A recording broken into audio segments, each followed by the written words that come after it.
কি অবস্থা সকলের? তো এভরিওয়ান, আজকে আমি এই ভিডিওতে দরদ সিনেমাটি নিয়ে কথা বলবো।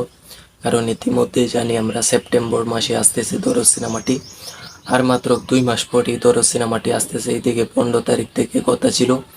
অনন্য মোহন ভাই কিন্তু নিজের মুখে বলছিল 15 তারিখ থেকে দরদের একটা প্রমোশন শুরু হতে যাচ্ছে। তো এটা কিন্তু কারণ 5-6 দিন আগে অনন্য মোহন ভাই তার ভেরিফাই ফেসবুক পেজে কিন্তু একটা পোস্টের মাধ্যমে আমাদেরকে জানিয়েছিল। তখন কিন্তু আমি সহ অনেকেই কিন্তু এই বিষয়টা নিয়ে সোশ্যাল মিডিয়াতে কথা বলছে বা ভিডিও বানাইছে। এভরিওয়ান, আমার কথা কিন্তু সেটা না। আমার কথা হচ্ছে অনন্য মোহন ভাই যতই ভালো ভালো কাজ করুক, কিন্তু এই যে দর্শক, বেসিক্যালি বাংলা যারা সিনেমা প্রেমী আছে, তাদের মনের মাঝে কিন্তু অনন্য মোহন ভাই একটা জায়গা কিন্তু একটা আক্ষেপ কিন্তু দেখেই থাকে। সেটা হচ্ছে অনন্য মোহন ভাই কথা দিয়ে কথা রাখতে পারে না।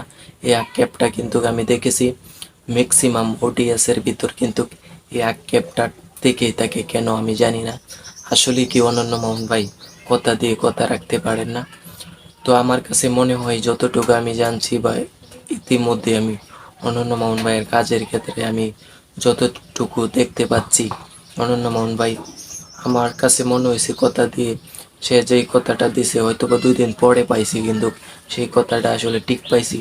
কিন্তু এখন বর্তমানে দেখেন বাংলাদেশে কিন্তু পরিচালকের অনেক অভাব। তো অনন্য মোহন ভাই হিসাবে অনেক ভালো ভালো দারুণ কাজ করতেছেন। ধরো সিনেমাটি একটি প্যান ইন্ডিয়ান সিনেমা, তারপরে বাংলার ইতিহাসে কোনো পরিচালক কিন্তু দরদের মতো প্যান ইন্ডিয়ান সিনেমা তৈরি করার সাহস কিন্তু কখনো হয় নাই। তো এই অনন্য মোহন ভাই প্রথম কিন্তু দরদের মতো এত হাই লেভেলের সিনেমা তৈরি করছে। আমার কথা সেটা না। আমার কথা হচ্ছে অনন্য মোহন ভাই দারুণ দারুণ সিনেমা করতেছেন। প্যান ইন্ডিয়ান সিনেমা দরদ ইতিমধ্যেই তিনি জানাইয়াও দিয়েছেন কয়েকবার যে এই সিনেমাটি আসতেছে সেপ্টেম্বর মাসে। তো আমার হিসাবে বাংলা কোনো পরিচালক প্যান ইন্ডিয়ান সিনেমা করতে পারে নাই। এই প্রথম কিন্তু অনন্য মোহন ভাই প্যান ইন্ডিয়ান সিনেমা করছে, আমাদের মাঝে নিয়ে আসতেছে। বেসিক্যালি সাকিব খানদের কিন্তু একটা স্বপ্ন ছিল যে সাকিব খান বলিউডের কোনো সিনেমায় কাজ করবে। তো সেই স্বপ্নটা যেন পূরণ হতে যাচ্ছে। তো এটাই আমাদের জন্য অনেক কিছু। তার জন্য কিন্তু অনন্য মোহন ভাইকে অবশ্যই এই ক্রেডিটটা দিতে হবে আমাদের সাকিব খানদেরকে। তো যারা এখনও বলতেছেন যে অনন্য মোহন ভাই বেসিক্যালি কথা দিয়ে কথা রাখতে পারছে না, কথা দিয়ে অনেক সময় কথা রাখতে পারে না, বাট তাদের কাছে আমার একটা রিকোয়েস্ট, অনন্য মোহন ভাই কিন্তু ভালো ভালো সিনেমা করতেছে, ভালো মানের সিনেমা করতেছে। তো অনেক সময় হয় কি, ভালো কাজটা দিতে একটু দেরি হয়ে যায়।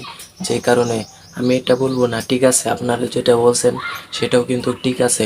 অনন্য মোহন ভাই আমি দেখছি অনেক সময় কথা দিয়ে কথা রাখতে পারে না, কিন্তু এই মানুষটা আসলে সবসময় আমাদেরকে নতুন কিছু দিতে চাই। যে কারণে ওনার আবেগটা বেশি, অনেক সময় বেশি একটু বাড়িয়ে কথা বলতে পছন্দ করে। যে কারণে কিন্তু ওনাকে বেসিক্যালি দর্শকরা মিথ্যেবাদী বলে থাকে। তো যাই হোক, এদিকে আমি আর আগাবো না। আমার কথা হচ্ছে দরদ সিনেমাটি সেপ্টেম্বর মাসে আসতে চলেছে। ইতিমধ্যেই দরদ সিনেমাটির প্রমোশন সামনে শুরু হতে যাচ্ছে। তো সকলেই অপেক্ষায় থাকুন।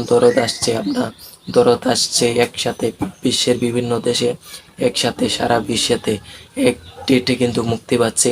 তাই কিন্তু বলা হচ্ছে দরদ একটি প্যান ইন্ডিয়ান সিনেমা। আর দরদ কীরকম হতে যাচ্ছে, বেসিক্যালি আমি যে বলতে চাই, দরদ সিনেমাটা আসলে পর্যাপ্ত পরিমাণে সময় পাইছি, তার কারণেই দরদ সিনেমাটা দারুণ হতে পারে। তার কারণ একটাই, দরদ সিনেমাটা ঠিকঠাক মতো কাজটা অনন্য মোহন ভাই গুছাতে পারছে। এ কারণে কিন্তু আমার ভিতর মানে দরদ সিনেমাটা নিয়ে আগ্রহ বেশি দেখার।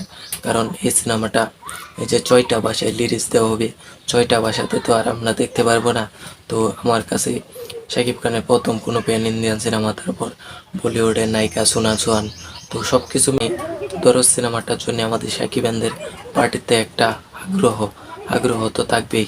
তো এটার জন্যই কিন্তু আমাদের আগ্রহটা একটু বেশি, যে শাকিব খানদের দরদ সিনেমাটা নিয়ে আগ্রহ বেশি।